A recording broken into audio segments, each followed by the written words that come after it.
ప్రియులరా, మరి గడిచిన కొద్ది వారాల నుంచి మనం ఏలియా యొక్క జీవితం గురించి మనం మాట్లాడుకుంటూ వచ్చాం. ఏలియా జీవితంలో అనేకమైన సంఘటనలు మనం చూస్తూ వచ్చాం. అయితే మరొకసారి ప్రభు ఇచ్చిన అవకాశాన్ని బట్టి దేవునికి వందనాలు చెల్లిస్తున్నాను. ప్రియులరా, బైబిల్ గ్రంథంలో ముగ్గురు బలమైన ప్రవక్తల్ని మనం చూస్తామండి. ఆ ముగ్గురులో ఒకరు మరి ఏలియా. ఈ ఏలియా నేనంటాను ఒక రాడికల్ ప్రాఫిట్ అంటాను. చాలా ధైర్యం కలిగిన ఒక ప్రవక్త. ఇతను ప్రవక్తల యొక్క జీవితాల్లో వాళ్ళు అంతకు ముందంతా ఎక్కడ పెరిగారో ఏంటో తెలియని పరిస్థితులు. సడన్గా వాళ్ళు ఫీల్డ్లోనికి వచ్చి దేవుని గురించి వాళ్ళు పోరాడడం మనం చూస్తాం. ప్రవక్తలు రోషము కలిగిన వారు, పౌరుషము కలిగిన వారు. మరి అటువంటి పౌరుషం కలిగిన ఒక ప్రవక్త ఏలియా. ఈయన దేవుని యొక్క నామానికి అవమానం కలిగితే ఏమాత్రం కూడా సహించలేని గొప్ప ప్రవక్త. దేవుని కొరకు రోషం కలిగిన వాడు.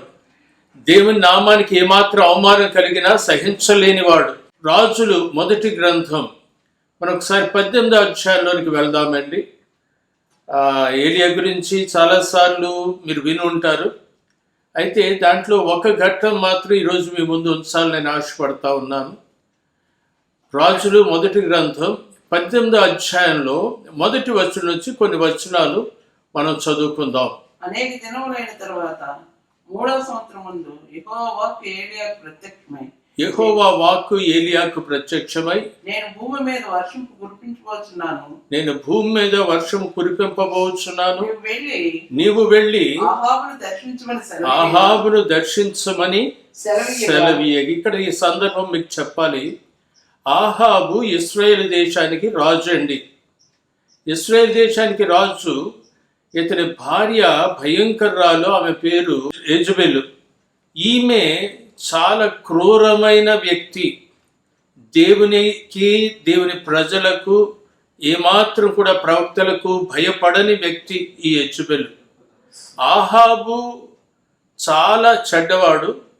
అయితే ఈ భార్య మాట విని ఇంకా దేవునికి వ్యతిరేకంగా కార్యాలు చేసేవాడు. అయితే ఇంతకు ముందు అధ్యాయాల్లో మనకు జస్ట్ గ్లింప్స్ నేను చెప్తున్నాను. ఏమనంటే ఏలియా ఆహాబు దగ్గరికి వెళ్ళి ఈ సంవత్సరంలో మంచైనా వర్షమైనా కురవదని ప్రకటించాడు. ఎందుకంటే 100 కొలది బయలు ప్రవక్తలు వాడు పోషిస్తున్నారండి. అయితే అప్పుడు వార్నింగ్ ఇచ్చాడు. ఇది దేవుని దగ్గర నుంచి వస్తున్న ఆర్డర్, నీకు నువ్వు మారకపోతే ఈ సంవత్సరాల్లో మంచైనా వర్షమైనా కురవదని. మంచు వర్షము మనకి జీవితాల్లో ఫ్రెష్నెస్కి గుర్తండి, తాజాదనం. అసలు దేశంలో కరువు వచ్చేసింది. 3.5 సంవత్సరాలు మంచు కానీ వర్షం కానీ కురవదని ఏలియా ప్రకటించాడు. కారణం ఏంటంటే దేవుని దగ్గర ఏలియా ఒక మాట తీసుకున్నాడు. ఆ మాట ఆహాబు రాజుకి ప్రకటిస్తూ ఉన్నాడు. ఆ తర్వాత ఏలియాను దేవుడు ఆశ్చర్యరీతిగా కాకులతో పోషించాడు. అలాగే నీటి వాగు ద్వారా పోషించాడు. ఆ తరువాత సారెపతు గ్రామంలో ఒక పేద విధవరాల ద్వారా పోషించాడు. ఇవన్నీ జరిగిన తరువాత దేవుడు మరలా ఏలియాతో సెలవిచ్చింది ఏంటంటే, ఇదిగో నేను మళ్ళీ వర్షం కురిపించబోతున్నాను, కానీ దానికి ముందుగా నువ్వు వెళ్ళి నువ్వు చేయవలసిన పనులు ఇవి అని ఒక మాట చెప్పాడు. దాని ప్రకారం ఏలియా బయలు ప్రవక్తలందరినీ కూడా కర్మెలు పర్వతం మీద సమకూర్చమని చెప్పాడండి. బయలు ప్రవక్తలందరూ కూడా కర్మెలు పర్వతం మీదకి రావాలని. ఆహాబు వాళ్ళందరినీ సమకూర్చాడు. కానీ 850 మంది బయలు ప్రవక్తలు ఉంటే వారిలో 450 మంది మాత్రమే వచ్చారు. మిగతా 400 మంది బహుశా ఏలియాకి భయపడి వాళ్ళు రావడం మానేశారు. ఈ 450 మంది బయలు ప్రవక్తలు కర్మెలు పర్వతం మీదకి వచ్చినప్పుడు అక్కడ ఏలియా వాళ్లతో ఒక సవాలు చేశాడు. ఒక పందెం కాశాడు. అదేంటంటే, మీరు 450 మంది ఉన్నారు, నేను ఒక్కనే ఇట్టున్నాను.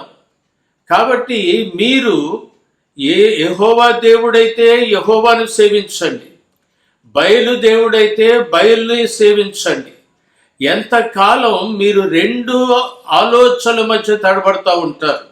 ఈరోజు అటు ఇటు తేలిపోవాలి అని చెప్పి ఏలియా ధైర్యంగా 450 మంది ప్రవక్తలు ఉద్దేశించి ఒక పందెం వేశాడు. అదేంటంటే, మీరు ఒక ఎద్దును తయారు చేసి బలిపీఠం మీద పెట్టండి, నేను కూడా ఒక ఎద్దును తయారు చేసి బలిపీఠం మీద పెడతాను. ఎవరు ప్రార్థన విని వాళ్ళ దేవుడు అగ్నిని కురిపిస్తాడో ఆ దేవుడే నిజమైన దేవుడు.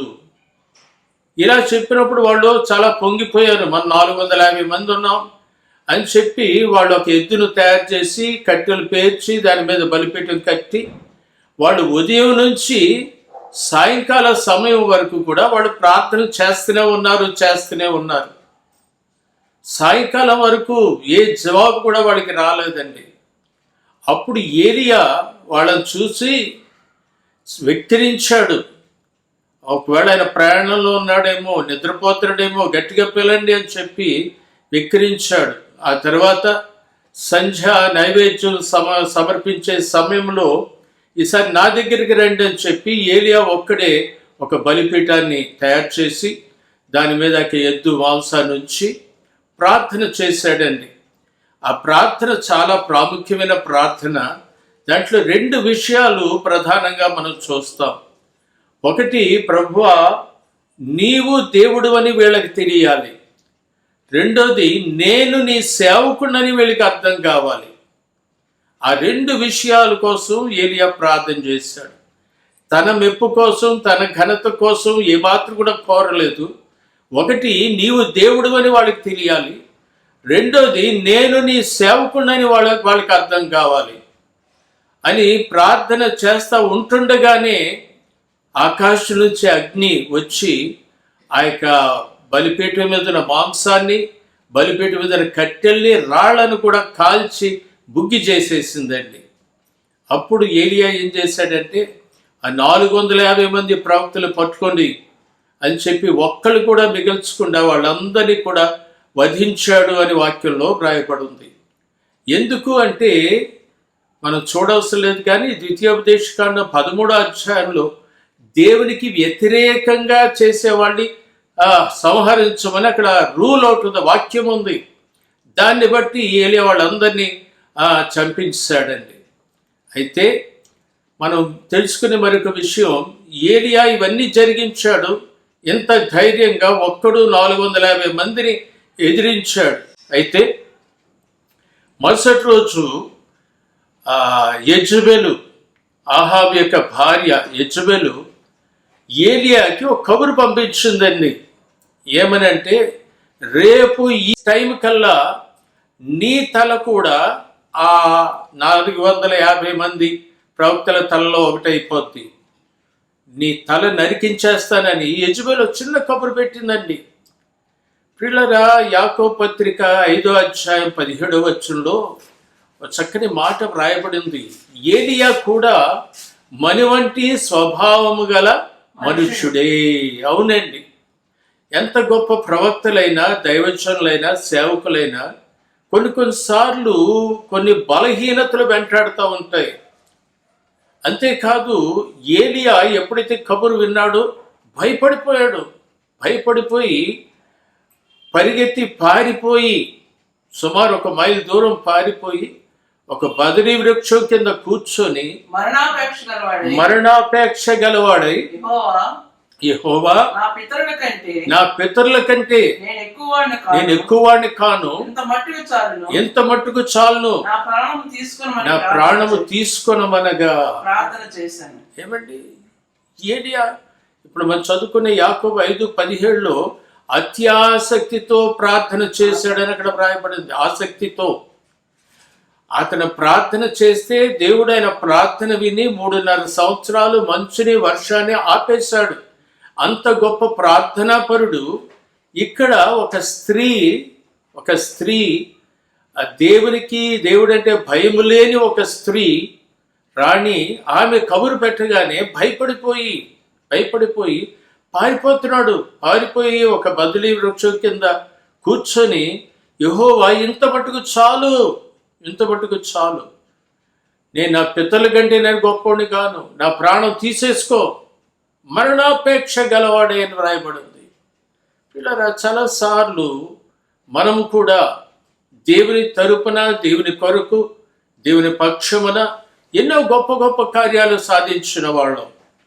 ఏమంటే ఎన్నో కూటాల్లో సాక్ష్యం ఇచ్చిన వాళ్ళం, ఎన్నో గొప్ప గొప్ప అద్భుతాలు మన జీవితంలో చూసిన వాళ్ళం.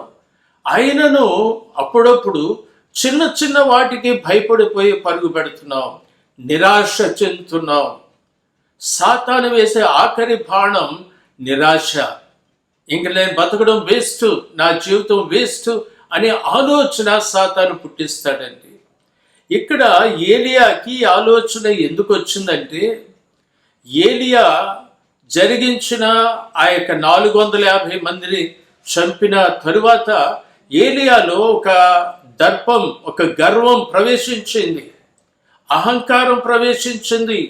నేను ఇంతమందిని చంపాను, ఇంత గొప్ప విజయం సాధించాను అనే ఆలోచన ఏలియాలోంచి పూర్తిగా తీసేయడం కొరకు, ఏలియా ఎంత బలహీనుడో అతనికి చూపించడం కొరకు దేవుడు ఆ రాణితో చిన్న కబురు పెట్టాడు. అంటే ఏలియాకు నిజస్థితి అది, కానీ దేవుడిచ్చిన స్థితి అది. ఏది? కర్మెల్ పర్వతం మీద. పిల్లారా, మనం బలవంతులం కాదండి, కానీ మనం సేవిస్తున్న దేవుడు బలవంతుడు. అందుకనే భక్తుడు అంటాడు, నేను ఎప్పుడు బలహీనున్నో అప్పుడే నేను బలవంతుడిని. ఏమండి? కృప, ఆయన మనకి కృప అనుగ్రహించే దేవుడు. నన్ను బలపరుచువాని అందే నేను సమస్తమును చేయగలను అని యాకోబు 5:13 వ్రాస్తాడు. ఆయన యందు మన సమస్తము చేయగలమండి. కలిగిన సమస్తము ఆయన మూలంగా కలిగను, ఆయన లేకుండా ఏది కలగలేదు. ఇది మనం మర్చిపోకూడదు. అప్పుడప్పుడు మనకున్న పొజిషన్ బట్టి, మనకున్న ఆధిక్యతలు బట్టి, మనకివ్వడం బాధ్యతలు బట్టి, లేక దేవుడు మనం వాడుకున్న విధానాన్ని బట్టి మనం అది మన గొప్పతనం అని మనం అనుకుంటాం. కాదండి, ఏలియా కూడా అలాగే ఉండుంటాడు, కానీ దేవుడు దాన్ని అతని జీవితంలోంచి తీసేశాడు. ఇప్పుడు ప్రభువా చాలు, నాకు ఇంకా నేను చచ్చిపోతే బెటరు అన్న స్థితికి వచ్చేసాడు. దేవుడు విడిచిపెట్టలేదండి. ప్రభు మరలా ఏలియాతో మాట్లాడడం మొదలుపెట్టాడు. ప్రియులారా, అక్కడ ఏలియా చెట్టు కింద నిద్రపోతా ఉంటే దేవుడు తన దూతను పంపించి, చదవాలి, అతడు బదరీ వృక్షం కింద పరుండి నిద్రించుండగా ఒక దేవదూత వచ్చి అతని ముట్టి నీవు లేచి భోజనము చేయమని చెప్పెను. అతడు చూచినంతలో తన దగ్గర నిప్పుల మీద కాల్చబడిన అప్పమును నేలపుట్టి కనబడెను. ఏమండి? దూత అతన్ని లేపి, నువ్వు లేచి భోజనం చేయవయ్యా అని చెప్పేసి అక్కడి నుంచి మాయమైపోయాడు. ఏలియా లేచి చూసేసరికి అతని తల దగ్గర ఆ నిప్పులు, కాల్చబడిన అప్పములు కనబడ్డాయండి, రొట్టెలు కనబడ్డాయి. వెంటనే ఏలియా శుభ్రంగా తిన్నాడు. తినేసి భయం కొద్దీ తిండి కూడా తినలేదు ఆయన. తినేసి మళ్ళీ నిద్రపోయాడు. దూత మళ్ళీ వచ్చాడండి. చదవండి.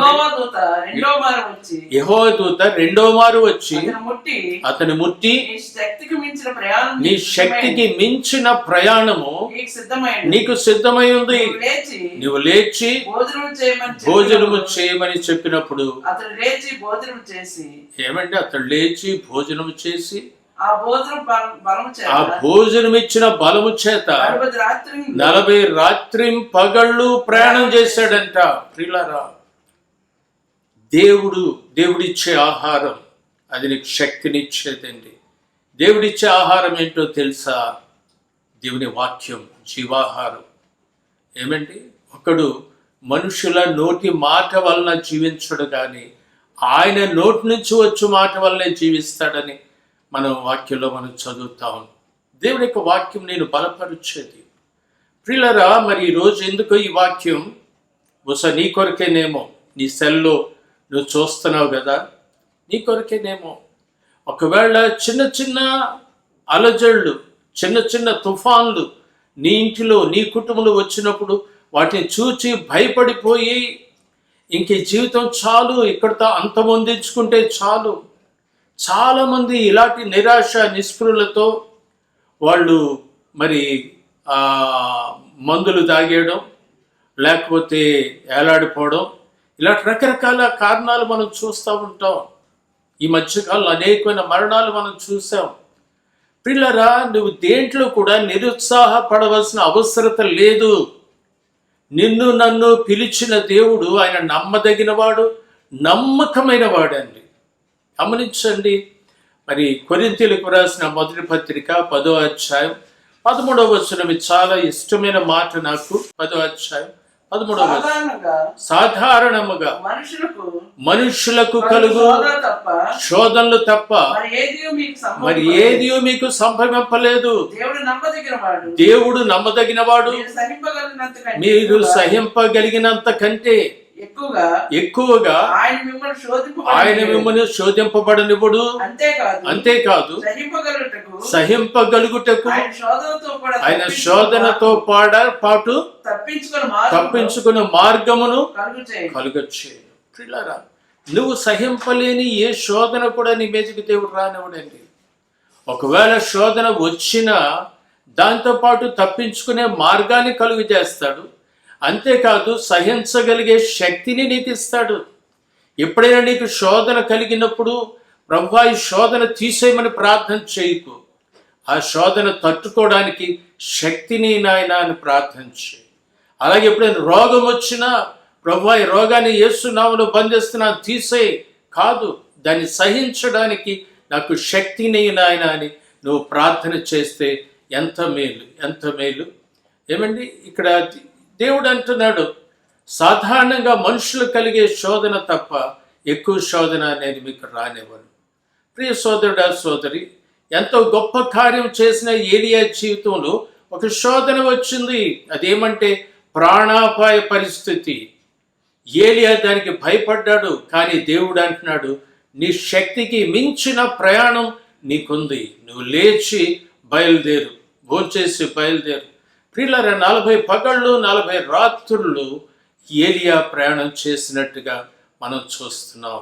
ప్రియులారా, ఈ రాత్రి ఈ అంశాన్ని నేను మీ మధ్య మరికొంచెం స్ట్రెస్ చేయాలని నేను ఆశపడుతున్నాను. అదేమంటే, ఎంతకాలం మీరు 2 తలంపుల మధ్య తడబడుచుందురు. 2 తలంపులు. ప్రియులారా, గమనించండి. ఒకవేళ పాత నిబంధన కాలంలో నేను యెహోవాని సేవిస్తాను, ఇదిగో బయలుదేవతను కూడా సేవిస్తానంటే అప్పుడున్న వాళ్ళందరూ ఏమనుకునేవారు? ఇదేంటిది, యెహోవాతో పాటు ఈ బయలును సేవించడం ఏంటి, అన్య దేవత. ప్రియులారా, ఈరోజు మనుషులు రెండింటిని సేవిస్తున్నారు. ఒకటి ప్రభువైన యేసుక్రీస్తు, మరొకటి అక్కడ బయలుకు ఈక్వివాలెంట్గా సరి సమానముగా మరొక దాన్ని సేవిస్తున్నారు.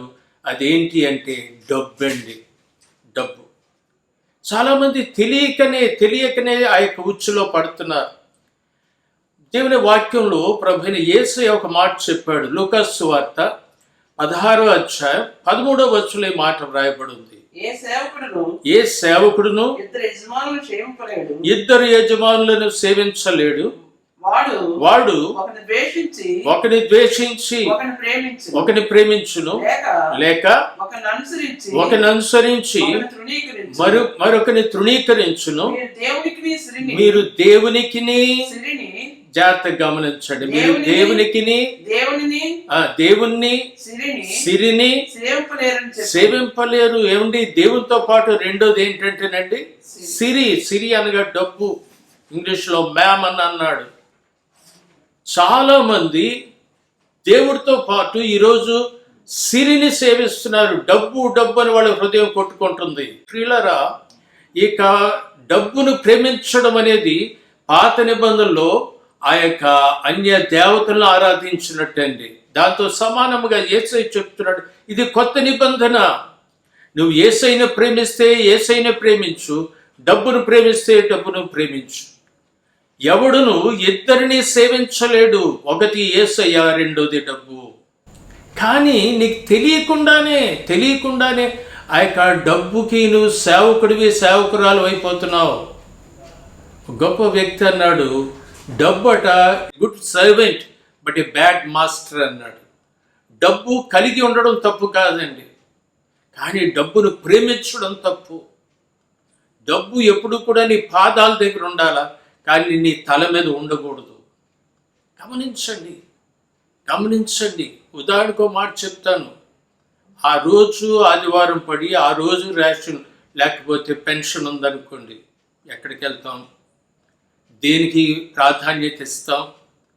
పిల్లరా, చాలా చిన్న అమౌంట్ దేవుని దృష్టిలో. దేవుడు మరుసటి రోజు కూడా నీకు ఇప్పించగలడు, కానీ మొదటి ప్రాధాన్యత దానికి. ఎవడును దేవుణ్ణి సిరిని సేవింపలేడు, ఇద్దరికీ దాసుడిగా ఉండలేడు. ఈరోజు దేన్ని నువ్వు ప్రేమిస్తున్నావు? ఎవరో కవి ఒక పాట రాసుకున్నాడు, దాంట్లో అంటాడు, మానవుడు తనంతట తానుగానే డబ్బుని సృజించాడట, కానీ దానికి తానే తెలియని దాసుడాయరా. మానవుడే ధనమును సృజించెనురా, కానీ తానే దానికి తెలియని దాసుడైపోయాడు. ఈరోజు యేసు ప్రభు కంటే నువ్వు లోపల ఏది ప్రేమించినా అది ఆయన దృష్టిలో అది నేరమే, అది విగ్రహమే. ఇక్కడ యేసయ్య అంటున్నాడు, ఎవడు ఇద్దరిని సేవించలేడు, ఒకళ్ళు సేవిస్తే మరొకడి తృణీకరిస్తాడు. ఈరోజు డబ్బు నీ జీవితంలో ప్రాధాన్యత వహిస్తుందా? నేను సార్లు ట్రైన్లో కానీ బస్సులో కానీ ప్రయాణం చేసేటప్పుడు గమనించాను, పొరపాటున ఒక ₹2 కాయిన్ ఆ ట్రైన్లో కానీ పడ్డదంటే మొత్తం 40-50 మంది ఉంటారు ఆ కంపార్ట్మెంట్లో. అందరూ ఒక్కసారి వెనక్కి తిరిగి చూసి, ఏమంటే ఎంతగా ఆకర్షిస్తుంది, ఎంతగా ఆకర్షిస్తుంది. అదే లూకా 16:11 కొంచెం ఒక 2 వచనాల మీదన మనం చూస్తే ఈ మాటలు మనకు కనబడతాయి. కాబట్టి మీరు అన్యాయపు సిరి విషయంలో నమ్మకముగా ఉండని ఎడల సత్యమైన ధనమును ఎవరు మీ వశము చేయుదురు. యేసయ్య చెప్పిన మాట. అన్యాయపు సిరి అంటున్నాడు యేసయ్య. దాన్ని గమనించండి. నువ్వు సిరిని లేక డబ్బును కలిగి ఉండడం తప్పు కాదు, నువ్వు కలిగి ఉండాల, కానీ ఎంత అంటే దేవుని కంటే ఎక్కువ కాదు, దేవుని కంటే ఎక్కువగా దాన్ని ప్రేమించకూడదు. దేవుని తర్వాతే ఏదైనా, ఆయన ఏదైనా నీకు ఇవ్వగలిగిన దేవుడండి. పిల్లరా, మరి ఇక్కడ ఒక విషయం మనం గమనించాలా. ఏలియా దగ్గరికి కబుర్లు తెస్తున్న వ్యక్తి ఒక ఆయన ఉన్నాడండి. ఇతను ఆహాబు రాజు, యెజబెల్ రాణి వాళ్ళ దగ్గర ఉండేవాడు. ఒక మాటగా చెప్పాలంటే ఆ యొక్క గృహ నిర్వాహకత్వం చేసేవాడు. ఇతని గురించి 1 రాజులు 18వ అధ్యాయము 4వ వచనంలో రాయబడి ఉంది. ఈ ఓబద్య